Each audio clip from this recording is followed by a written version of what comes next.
Step into the ring of the unconscious. Confront yourself and win. This is Shadowboxing, a show about personal battles within. Nick, how are you doing? Good, man. How you doing, Tyler? I'm good. I've got your quote here. Let's dive into it. So, Let's do this. All right. Nick's quote for the week is, "Sorrow prepares you for joy. It violently sweeps everything out of your house so that new joy can find space to enter. It shakes the yellow leaves from the bough of your heart so that fresh, green leaves can grow in their place. It pulls up the rotten roots so that new roots hidden beneath have room to grow. Whatever sorrow shakes from your heart, far better things will take their place." By Rumi. Love my Rumi. Clean your Rumi. So Top lobster. Top lobster. So tell me about that quote. So there's actually a couple things I like about this quote: the message itself and the imagery. Mm-hmm. Just in my life, I've really begun to notice how pertinent this quote is, and how some of the greatest changes, positive changes that have occurred in my life have been as a direct result of something making me miserable. It's just one of those crazy yin-yang dichotomies. The lower the lows, the higher the highs. Mm-hmm. And that ties directly into, sorrow prepares you for joy. And that's a really positive way of looking at something that's obviously miserable. Yeah. Sorrow is misery.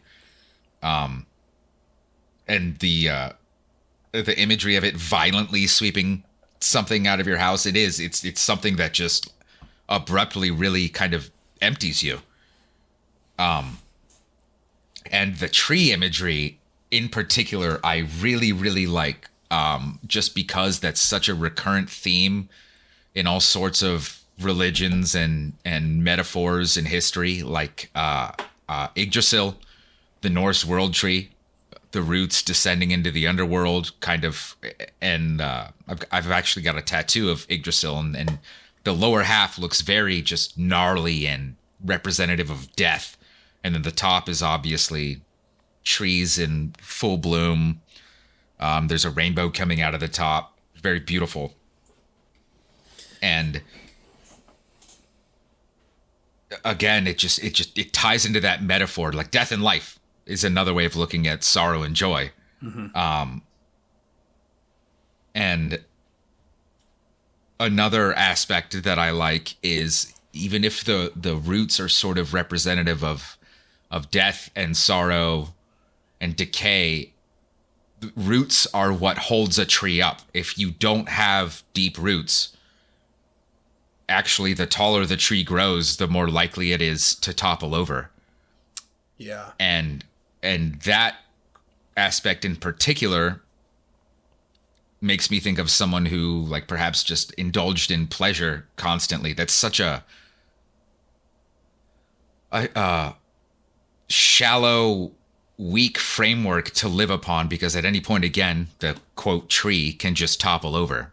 And I know I just brought up a whole bunch of different metaphors and comparisons there, which I guess that can lead to the rest of the conversation. But that's why I like this quote so much. It gives me so much to think about. Yeah, no, I agree. I think, well, and it's funny that you bring up all these different metaphors, because I like how the quote uses two metaphors that I don't think always go together in people's minds, right? So like the violence aspect of this shakeup, this change in your life, but also like the tree and the leaves, it kind of beckons to imagery of fall and the changing of the seasons, which I really like, especially this time of year, because fall really does feel like a season for reflection. And it does remind you that there is a cycle to life, right? Like all all the leaves are dying and they are falling off the tree, and the warmth of the sun is going away, and the days get shorter and colder. And you start to kind of look back on your spring and summer and think, like, how'd this year go? Even though the year's not quite over yet, you kind of already start to get into that mindset. But you don't really think about it as violent, but the violence does play such an important part, I think, to this quote, because you're right. Like, well, and in regards to violence, actually, I'm glad you said that, because it was another thing I was going to mention and I forgot in my little tirade. Another culture that used it was trees a lot. The Japanese, when samurai that were about to commit seppuku would do so, part of the little ritual they did was they would write a haiku, and a lot of the death poems they wrote would use fall. So I'm glad you brought that up in particular, that season, and leaves as part of the metaphor, because that is when stuff is starting to die. And again, when they knew this was going to happen, they would reflect upon their life, because, it is about to end. And, of course, in their minds, it was going to be renewed again and stuff, but that it's just part of the cycle. Death and life and sorrow and joy are so intertwined. It's not this complete separation. One leads to the next. Right. Yeah. Do you have an instance of sorrow in your life that you think about when you read this quote that, like, felt like a big catalyst for change? My last breakup. I mean, that's the most obvious one, and that probably had one of the biggest impacts on my self-reflection and how I wanted to live my life going forward. Yeah, probably the most relatable too. I mean, like... Yeah, I mean, it was the most recent, and so one could say, like, well, that's just because it's recent. But no, I mean, realistically, like, I had been through the process so many times, I kind of reached a breaking point. Yeah. Like a breaking point in, like, why do I keep doing this kind of breaking point? Or, like, enough is enough. Probably, maybe both, but enough is enough. Like, something needs to change so this doesn't continue to happen, or, like... Yeah, I mean, all of that together. It was just like, I'm sick of this. The only thing I can control going forward is myself. So what do I need to do to avoid this from happening ever again? Yeah. And the crazy thing is, like, that period of discomfort led to probably one of the most, like, disciplined stages of my adult life. And I've started to regress a little bit, and that's something I try to remind myself of. But again, that just strange dichotomy of, like, I'm so fucking miserable, and then for a month thereafter, it was like really buckling down on stuff.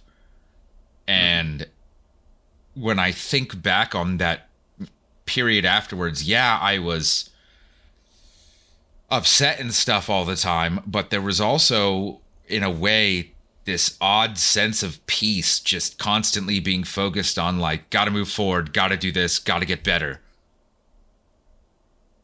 Peace? On peace. Like, on the, that's interesting. Like, peace, like, you like, are you saying, like, in other words, like, you found solace in the focus of constantly looking forward? Or, yeah, constantly looking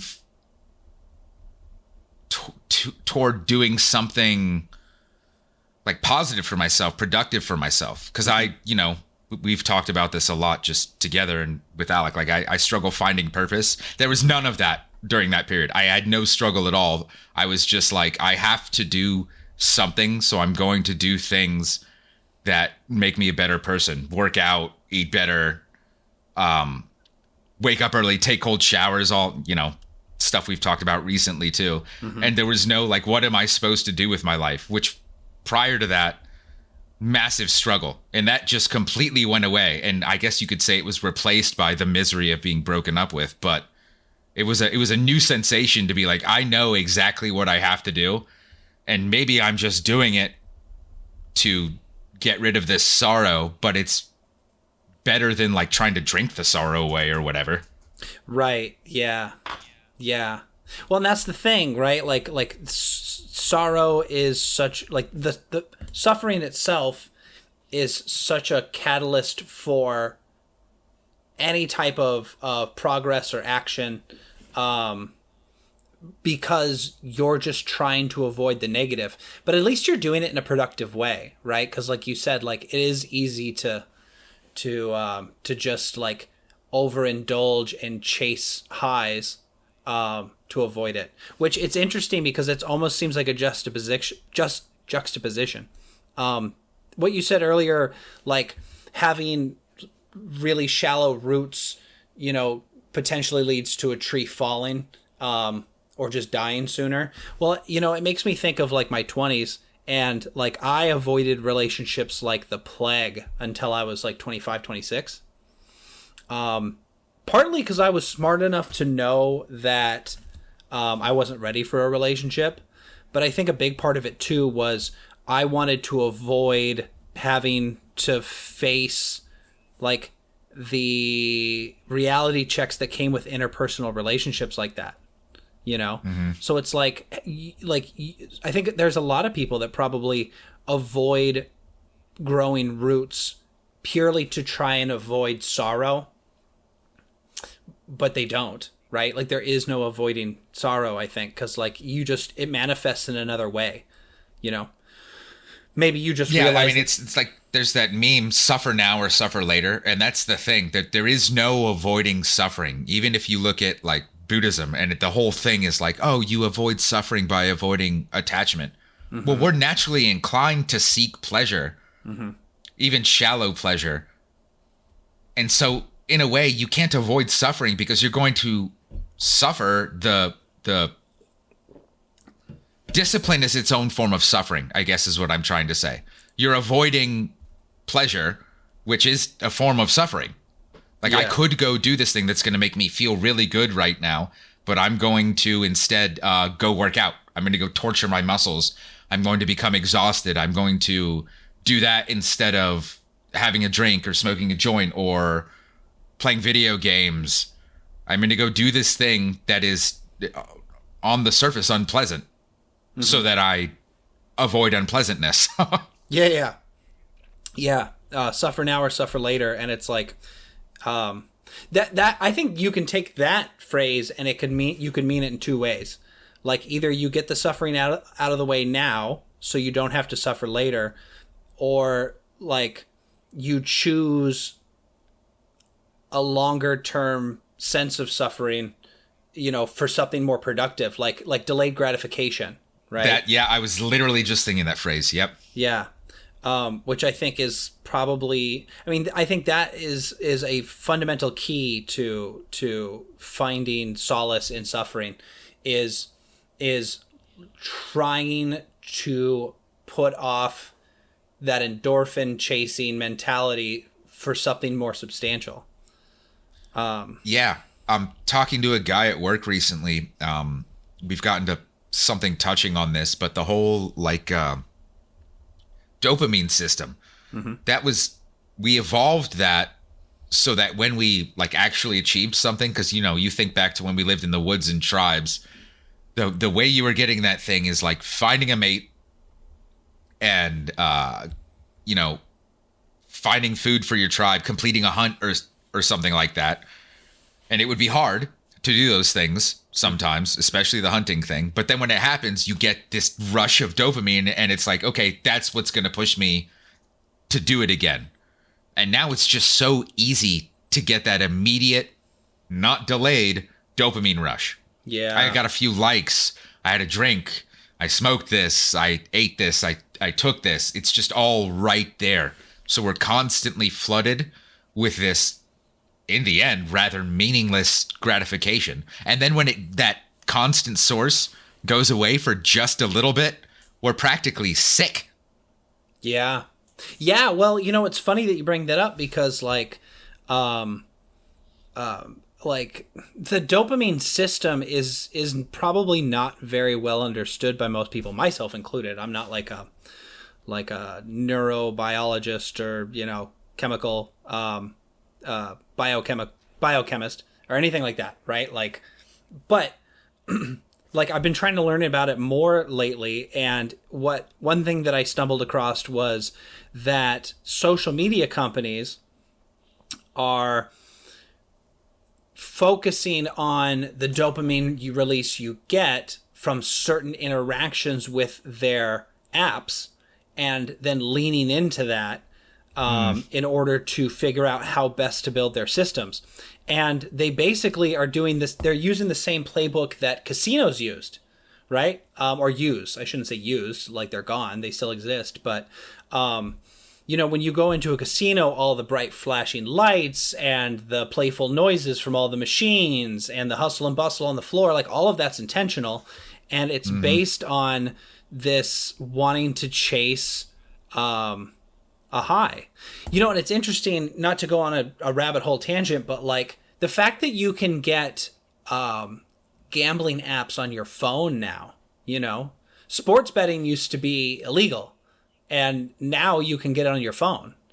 And and like you can get like lottery apps on your phone, so you can just like play lottery games and like basically slot machines on your phone for real money. And it's incredible because that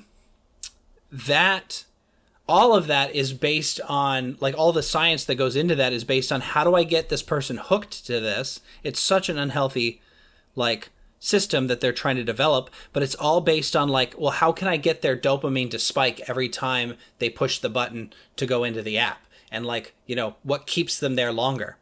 Facebook likes, the like button itself came around from, this gives people a dopamine hit every time they see a like on their post. It makes them want to post more. It makes people want to interact more, and that it keeps people on the site longer. It really is just playing into this biological system that we have that most people don't really understand.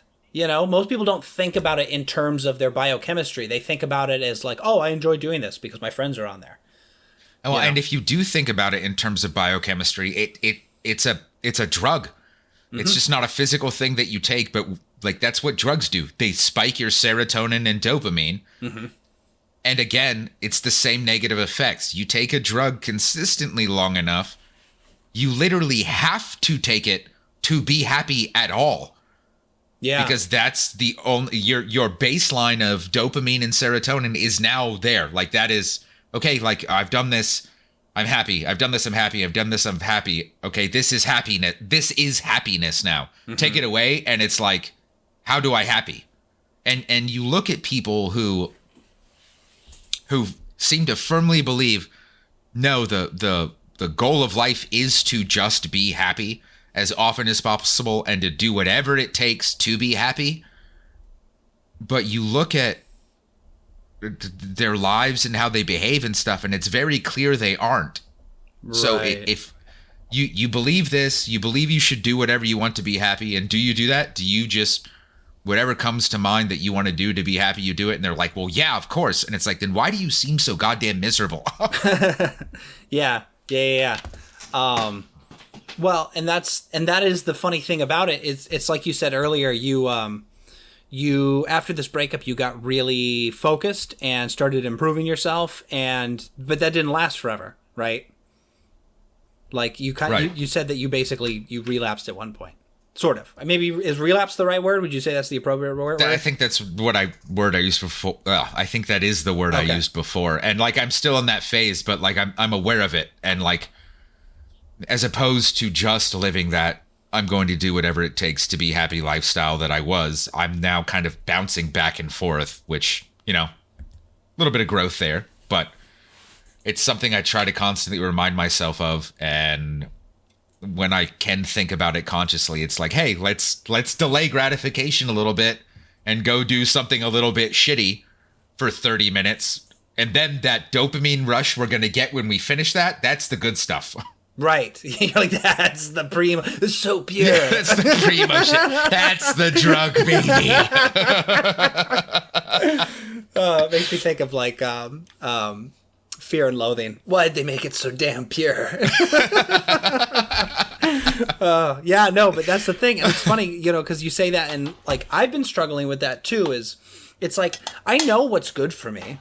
Like this isn't And like that's the thing. Yeah, everybody actually knows. right. Yeah, and maybe not everyone knows consciously, but like we're definitely, the two of us are definitely at a point now where we're like, oh, I know what is best for me. Like I am not disillusioned or confused about this at all. I know that what I should be doing is creating a schedule, setting goals, moving to achieve those goals, delaying gratification, you know, reducing things that give me these like kind of artificial or transient dopamine highs, like sugar intake, alcohol, nicotine, you know, whatever other illicit drugs, but like just ignoring all of that and focusing. But you don't like, and it's hard. It is really hard.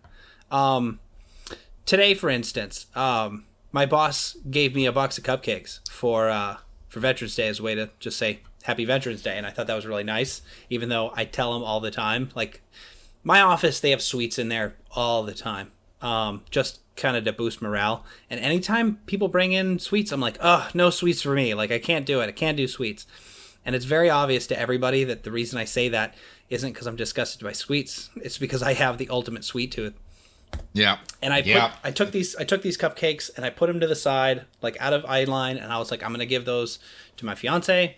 And like, she can have them because like she loves sweets. And for some reason, it does not add to her body weight at all. It's uncanny. But before the day was over, I ended up eating one of them. It's all the dancing. That's probably what it is. It is all the dancing. And I'm doing nothing but sitting at a desk all day. But I ended up eating one. And like, as soon as I finished that goddamn cupcake, I was like, oh, I feel horrible. You know? Yeah. Like, as soon as I had, like, taken the last bite, the dopamine high from the first bite was already gone. And now I'm just sitting there with, like, somewhat of a tummy ache, and I'm like, why did I do that? Regret. Yeah. And, like, all I needed to do was, like... I just needed to find something to preoccupy my time, something constructive. Like I should have just been like, even though it's the end of the day, I'm going to start a new project. Maybe I finish it tomorrow, but I should start it now to keep my mind preoccupied. You can always make a chess move with your old buddy. I know. That would have been the smart thing to do. But you know, it's funny, man, like being someone that quit drinking, like whenever I get into that mode, it's like, it's almost like I can see myself through a window doing the bad thing, and you're like screaming, you're like, no, don't do it. But then like the other side of the window is just, blah, blah, blah, blah, blah. You know, like it's all muffled. Yeah. You're just like, quiet, great imagery. Yeah. You're like, you watch. What are you saying? Do the thing? Oh, okay. I can't hear you over this delicious cupcake. I mean, I can very clearly read your lips, however. Yeah. And, you know, quitting drinking was the same thing. When I was quitting drinking, what would happen was I would go a couple weeks of not drinking, and like you wouldn't notice any real kind of like uplifting effects of not drinking at first. You're just kind of like, all right, well, I'm just not doing this thing now. But then eventually you would kind of get like a dopamine high where you're like your lows aren't as low anymore, and you're feeling pretty good about yourself. And then all of a sudden you start to rationalize the behavior, and you're like, oh, you know what? I was just depressed. Like it wasn't the alcohol, it was the fact that I was drinking when I was sad. And I'm not sad now. So if I drink now, like I'll probably be okay. Like I'll probably just have a couple drinks and be happy with it. And like you kind of justify it to yourself, and it's like kind of creeping up in the back of your mind. And then you go out and you do have a couple drinks, and it goes flawlessly. You have a great time, and you're like, see, everything was okay. You know, there's always this little voice in the back of your head that's like, that's probably not a good idea. Like you probably shouldn't do that. And then, you know, before you know it, a couple weeks go by, and you're drinking every weekend, and you're getting stupid, shitty drunk, and like the process starts over again. Yeah. But The old what the fuck effect. It just takes one time and it's like, well, I screwed up my plan and now it's yeah. okay. I might as well do it again. Like, it's already fucked up. Yeah. Yeah, I had a doctor tell me that when I quit smoking. He's like, he like warned against that. He goes, if you smoke and have a cigarette, he's like, don't just give up. Just say, okay, I had that one. I'm back to square one. Like, no more after that one. Keep going. I mean, easier said than done. But you know, it's the same thing. It's, you know, outside of like chemical dependency on certain things like nicotine or alcohol, like it's the same thing in every aspect of your life. You know, sitting on the couch instead of being active, or, you know, eating fast food instead of making a healthy meal. Doing your, you know, folding your clothes now instead of waiting until it's time for bed and then you take that giant pile of clothes and you move it to a chair, you know. Stuff like that, like And it's such a strange thing because, like, I mean, we're set up for that, I think, for a reason, because, like, you go back to when we were just past being monkeys, and, you know, of course people are going to be like, how do we make our lives easier? How do we make our lives easier? And now it's to the point where life is so easy. It's like, well, how do I make my life easier? I do fucking nothing. I just indulge constantly. Yeah. It's gone too far. right. You know, I noticed something the other day. I study better if I'm actively moving. I can see that. Yeah, studying for a test right now, for my job. And instead of going to the library after work, I went and got on the treadmill at the gym and took my book with me. And I absorbed the information so much better. It was easier for me to focus. And I was like, this has to be tied into like this ADHD brain of mine, like from caveman times, where like if you're sedentary, it means that you're waiting for something to happen, right? Like, like if you're sedentary, you're supposed to be eating. You're supposed to be kind of like aware. You don't want to be too focused on one thing. You want to be aware of your surroundings. You want to be like kind of like planning for the next thing that's going to come up or preparing for it. Yep, I was going to say preparation. Yep, exactly. Yeah. Like if you had time way back then, if you had time to sit around, like life was really, really, really good. Yeah. Yeah, or it was time used in reflection, right? Like you think about our ancestors in Europe in the winter, you know, they did not work nearly as much as we do now. We work 40 hours a week, rain or shine or snow, you know, but back then, like you worked your ass off in the spring, summer, and fall. And then in the winter, like all the work you did, you know, is supposed to carry you through to the spring again. So like all the crops that you planted and grew and harvested, all the meat that you hunted and gained, you know, you're living off that. So you have a lot of downtime in the winter and you use that time for reflection, right? Yeah. Well, and they did use it for pleasure too. Like there's a reason our holidays today are so stacked toward fall and winter, I think, like Yule and stuff like that. Mm-hmm. Because, you know, yeah, you work all year, and then especially in, you know, the Germanic areas and the Nordic areas way north of the equator, like life was genuinely fucking miserable then. So you had to do things that gave you pleasure, or else you'd probably just want to fucking kill yourself. So yeah, you light that big bonfire and the tribe comes together and get drunk. But at that point, you know, you earned it. You did stack up all the materials to be able to do that. Every day is miserable and dark and cold. Like, okay, yeah, go for it then. Because none of this is about like never seek some immediate pleasure. Yeah. Just, you know, moderate it and do it when you've gotten to a point where you've done what you've needed to do. You've been disciplined and you are genuinely just so worn out that it's like, okay, no, it's time to just let go. Because I would say that's another aspect that our dopamine systems develop toward. Like, yeah, we are supposed to gain some pleasure from an immediate dopamine response. It just can't be all the fucking time. Right. Like you said, especially when we were designed to have to work for that reward. Now the reward's always there. Andrew Huberman talks about this, but he, you know, basically like the hack that he thinks that you should do is learn to enjoy the act itself, not the reward at the end. And that I think is kind of difficult, but like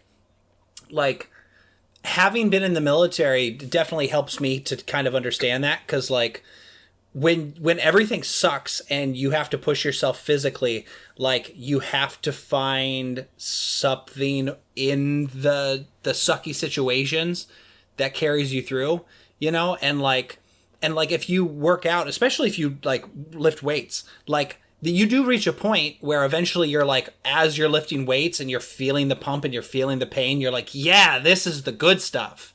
It's like if you're working out waiting for the workout to be over, that's that's how you get to the point where like your workout lasts 20 minutes and you give up, you know? Like you learn to enjoy, or like distance running is another good example. Like you get to the point where the run really hurts and you're like sucking wind and your legs are like they're feeling pretty crappy. Like that's where like you learn to be like, this is the good part. Like this is the part that makes it fun. The old David Goggins. Who's going to carry the boat? Yeah, exactly. And that guy really loves carrying boats. That's all he does. He's just he's a big boat guy, you know? Yeah, well, he's insane. That man is certifiably insane, but like he is. But like, you know, somebody has to be. Like the rest of us, like I'll carry the boats some of the time. And I think that whole concept is actually a modern thing. Like I doubt our ancestors were like, no, I have to learn to enjoy, you know, this miserable trek through the cold to find food for my family. I think they just did it because they had to. Yeah. And then again, they accomplished it, and then they got the dopamine thing. And that's how, you know, they balanced out the system. It was necessary.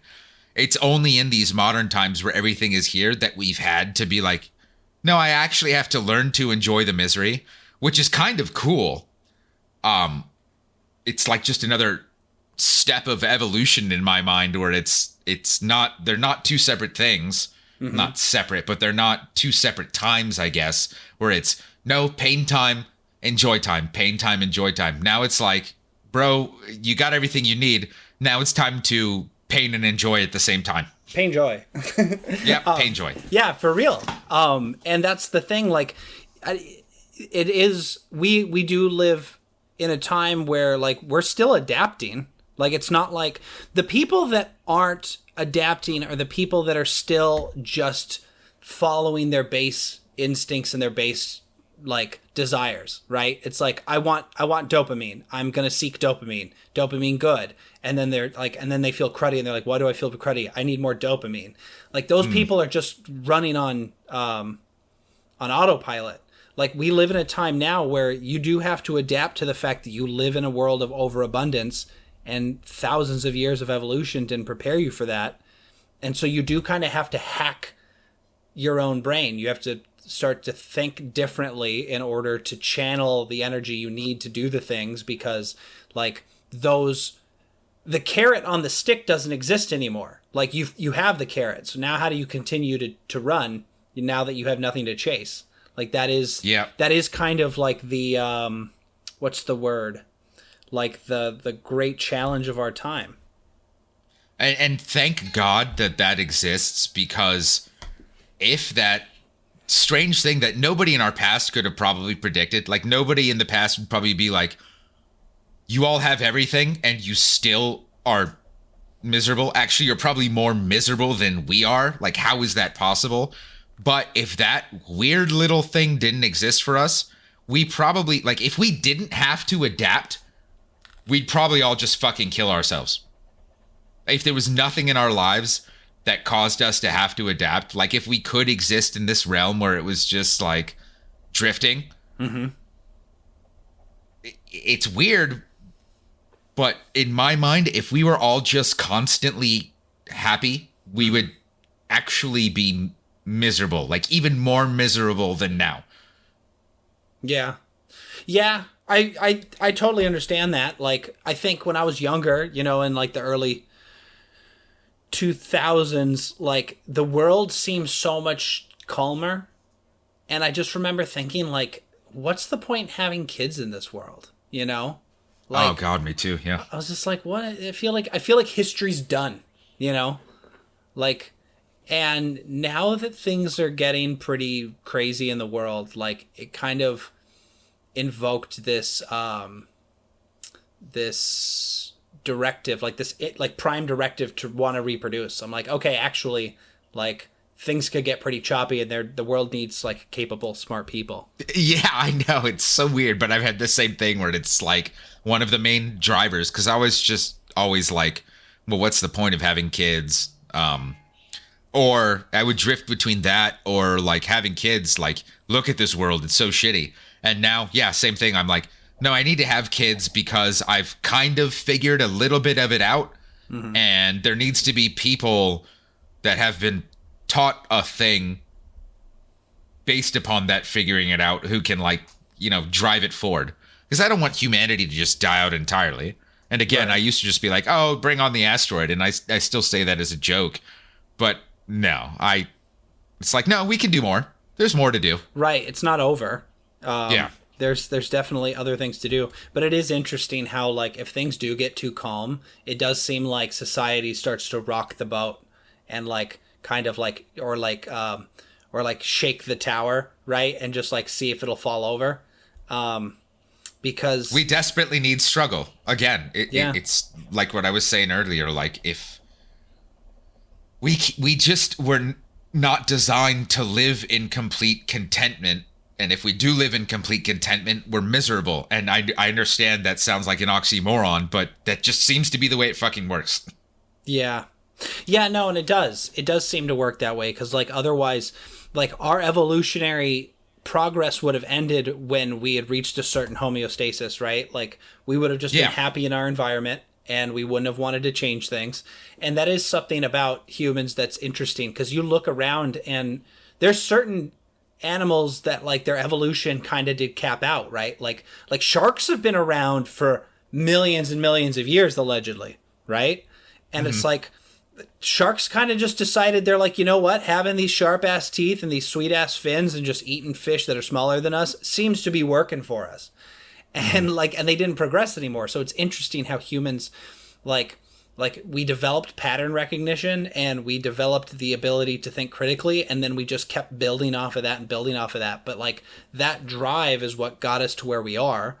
And yeah, it would be ridiculous to think that, like, this is the end of the line. We're like, all right, well, we've reached our capacity, because that's clearly not the case. But it does take this kind of this biohacking and this, like, reframing our mind in order to do that. And, like, a big part of that is the joy, is finding joy in a world that is abundantly, like, all the avenues available for joy are there. But like you said, if you all day, all the time, joy was your thing, it loses its luster, you know? Like any drug is like that, right? If you take a drug enough, if you take it constantly enough, it loses its efficacy. And you need more of it just to get the same kind of rush. So it's like, you know, it's the same thing with everything else. If you ate steak and lobster every single day, you'd get sick of it. Oh, yeah, without a doubt. I mean, there have been multiple things in my life. Like, food is a big thing for me. I enjoy cooking and just trying new foods and stuff, but I will find something like, actually, I was just talking to Rosie, my girlfriend, about this the other day. I was recently super into caprese salad. Mm-hmm. You know, mozzarella, or I use burrata, tomato, and basil. Mm-hmm. I had it a bunch. The other day I made something with basil in it. It was very, very good. And I ate it like 2-3 days. And then I was like, God, I'm so sick of basil. Yeah. Yeah, it's funny. My fiance, she's used to cooking for a family. So when she cooks, we have leftovers for like 3 or 4 days. And, like, we'll have leftovers. She's like, we need to eat leftovers. And I was like, I'm getting a pizza or something. Yeah. And we will finish the leftovers tomorrow, because I just need something else in my palate. Yep.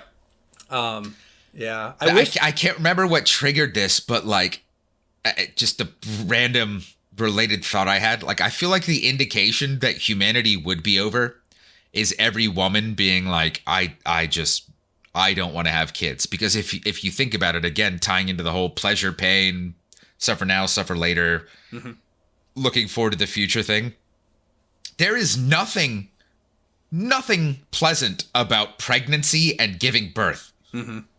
Nothing. Like they get cravings, their hormones change, they gain a bunch of weight, which puts stress on their back and joints, and then they have to squeeze this big thing out of a small hole. Nothing about that is pleasant, and yet there are still women who are like, no, I really want to go through that.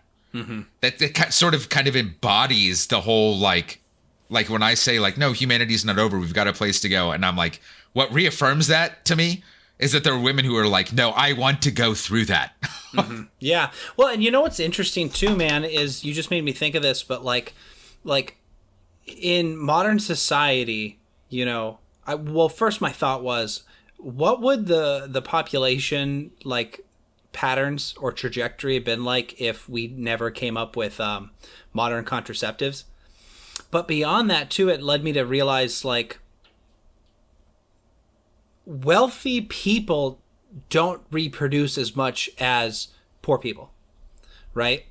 And it's interesting, and I wonder if that just has to do, because like people always kind of break that down to like to a matter of access to birth control, but also people view it as a financial decision.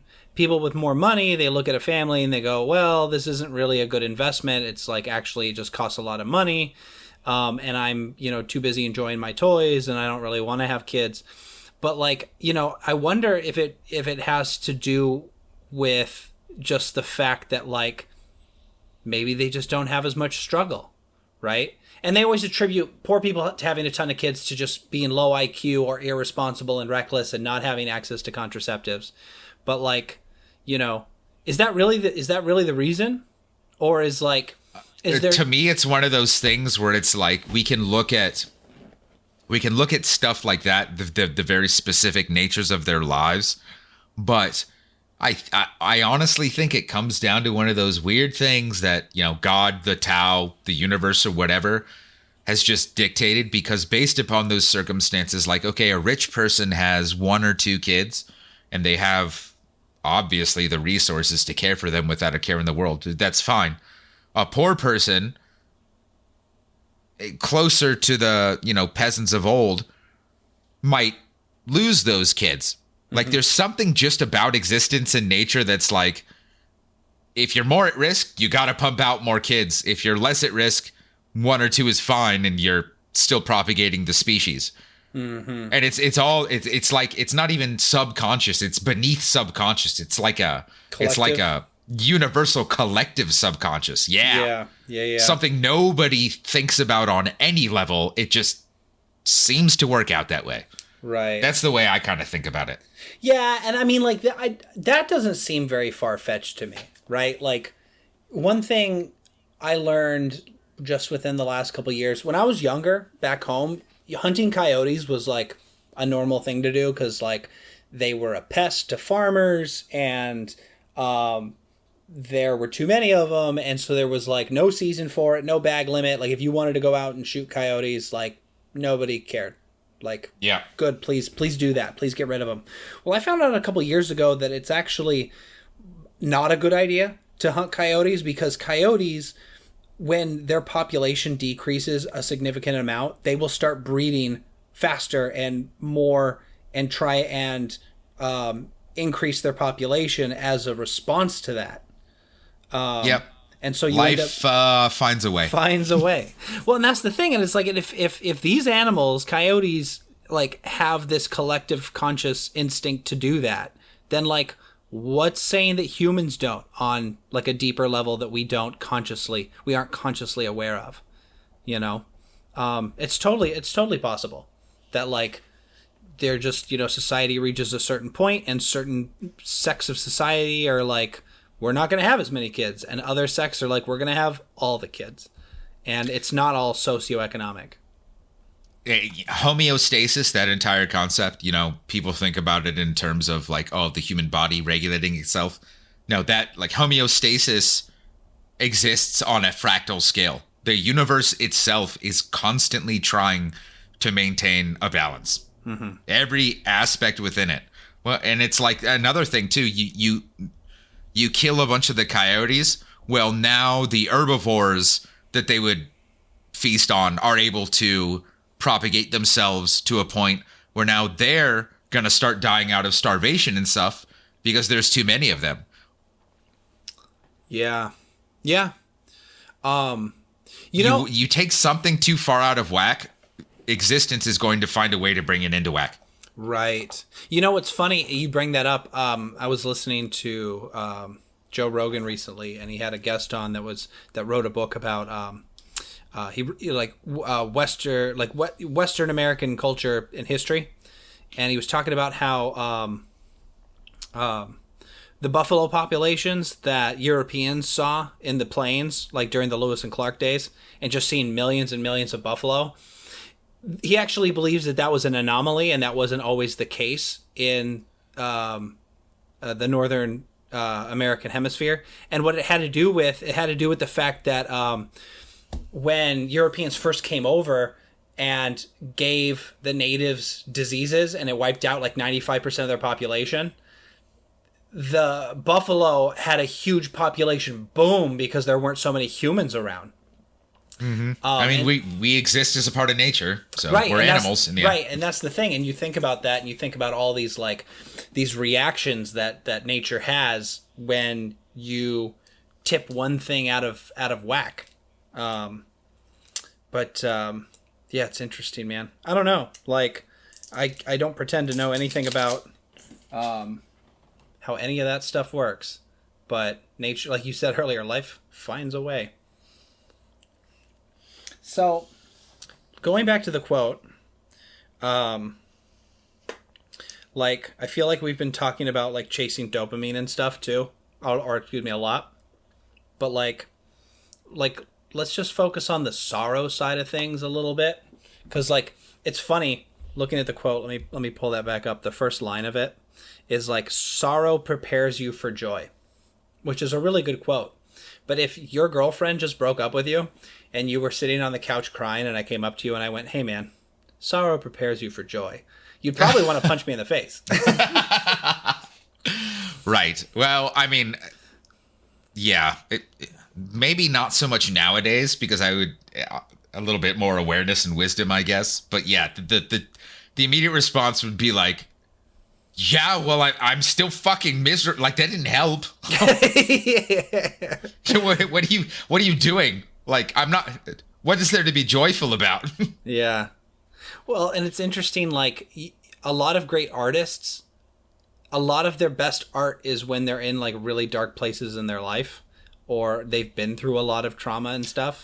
Yeah. What was that you said to me one time on Telegram? You were like, you're probably the closest of us that's like to the wounded artist or whatever. Yeah. You definitely give off those vibes when you want to. Like, it's not because I want to, I assure you. No. But like it is funny. Like you do a lot of writing. Yeah, exactly. I really do. I become more poetic when I'm miserable. I will not deny that. Yeah, and that's. It's interesting, right? Because like part of you is almost like you want to lean into that for your art if you're an artist. But and maybe this is just me, but I'm gonna test the waters. Like, have you ever been in a sad place and kind of just wanted to prolong it? Like, not truly sad, not like somebody that you love died or you were in a bad relationship, that kind of sad, but like, have you ever just been sad and just kind of felt like I want to keep feeling sorry for myself a little bit longer, actually. And well, until recently, I kind of have started leaning into that a little bit. Mm-hmm. And it's because of talking to certain types of people with your cognitive functions, like the Jungian thing. And finally understanding them. But what it made me realize was that in the past, even though all I was thinking about was how I didn't want to feel that way anymore, I would behave in a way that did prolong it. And so I think I got to the point where I sort of realized that and was like, well, if I'm going to do that anyways, I might as well do it consciously, and thus I can bring something productive out of it. And actually, now that you bring that up, I think that's why this last breakup, one of the big reasons why this last one led me to just, instead of wallowing and drinking and stuff, I was like, I have to do things, was because I was like, no, I am going to draw this out. I am going to lean into this, and I'm going to let it drive me towards something. So it ended up being a positive thing for me. I would say for some people, actually probably the people who are naturally inclined to, I'm going to lean into this, it may actually be a bad thing. And maybe they ought to be like, hey, I should just focus on trying to get over this. Because that just, again, it just seems to be how it works. Young people, whatever their brain is oriented to, they need to learn to do the opposite. And that's what brings things into balance. Yeah. Yeah, well, it made me think of, we've talked about this before, but like when in the past, when I was sad, like I would try and listen to music that wasn't sad or watch comedies or whatever and try to avoid feeling sad.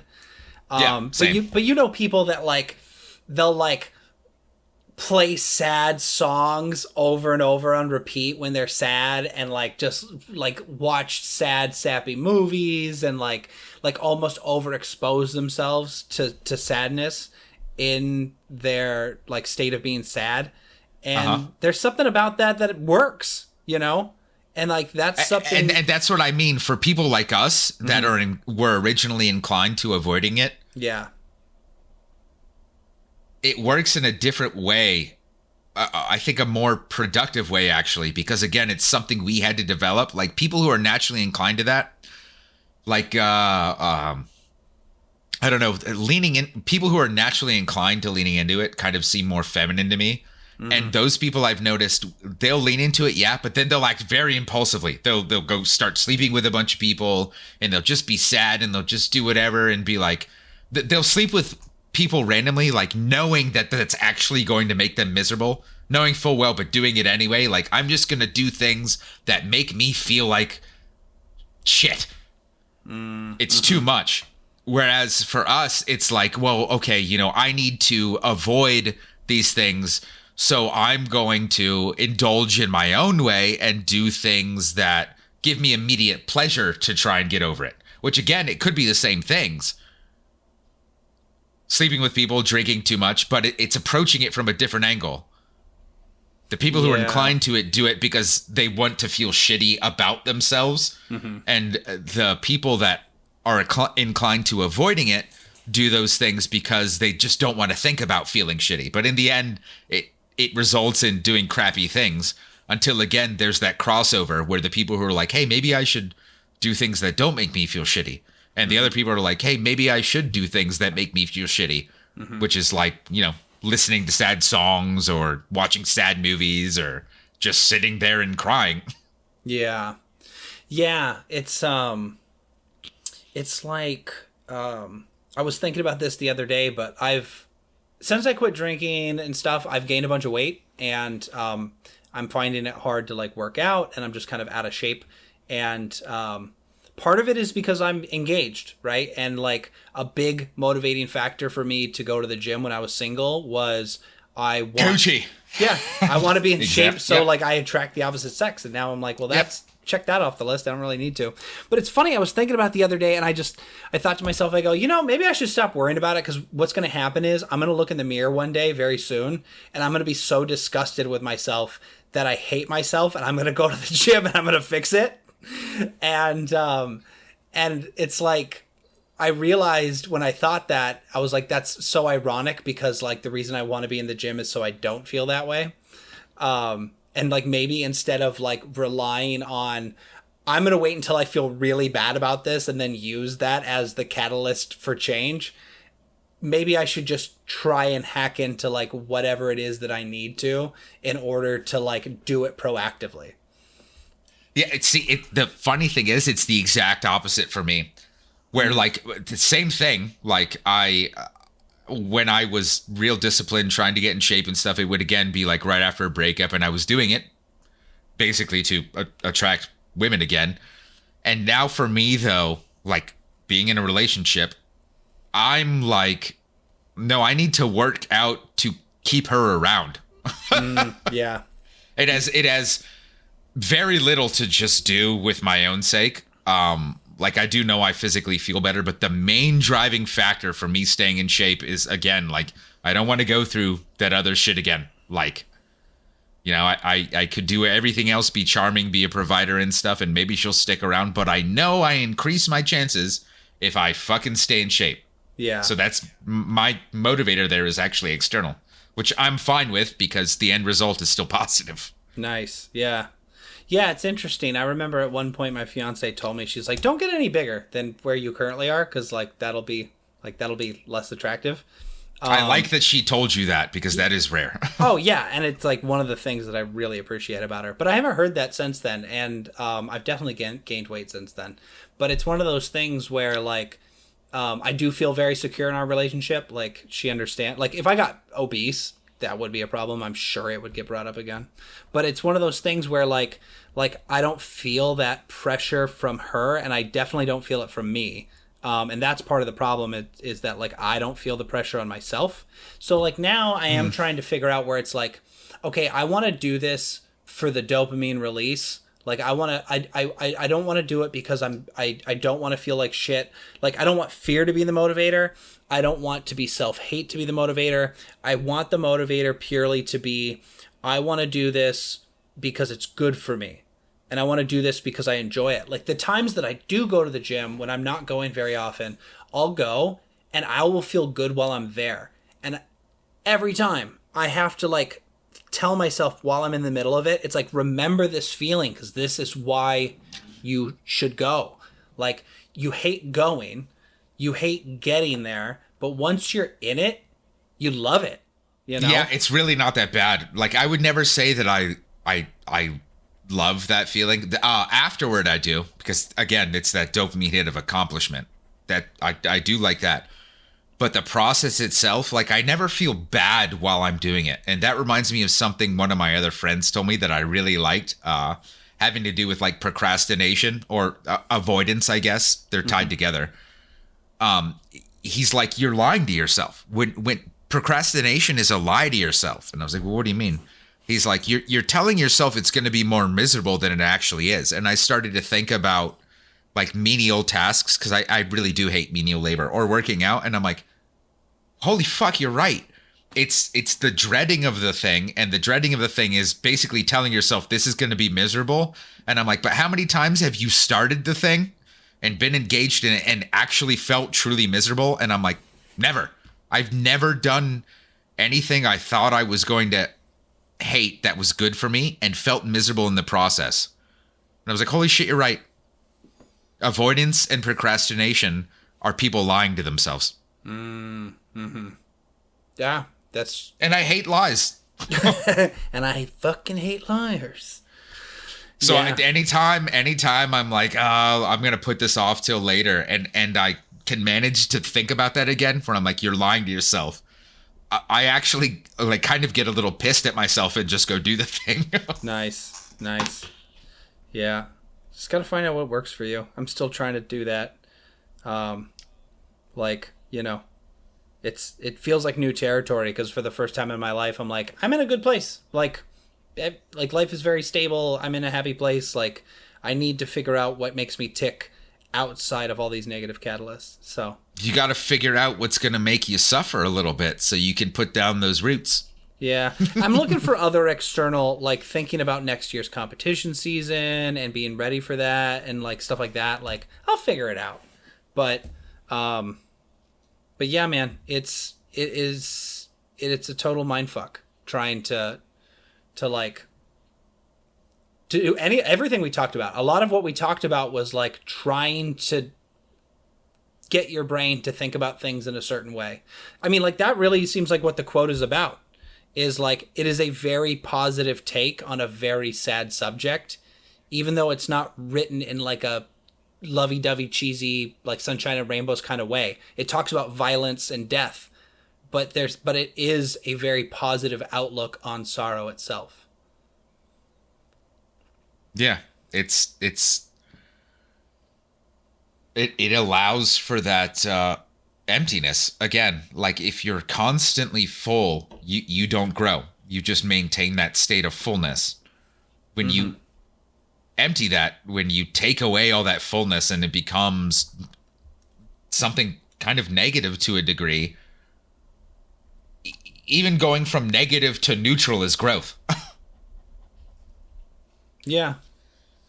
So sometimes you just need that. Like if you're not going to impose your own suffering to a degree such that you continue to grow, you will suffer at some point. Again, life finds a way. It's gonna create that homeostasis, and that will empty you and be like, you're gonna at least do something to get to neutral. Like you have to move up, even if I have to bring you down. Oh, all right, man. I think that's a good place to stop. Yep. Awesome. All right, man. So we'll do it again next week. Hoorah.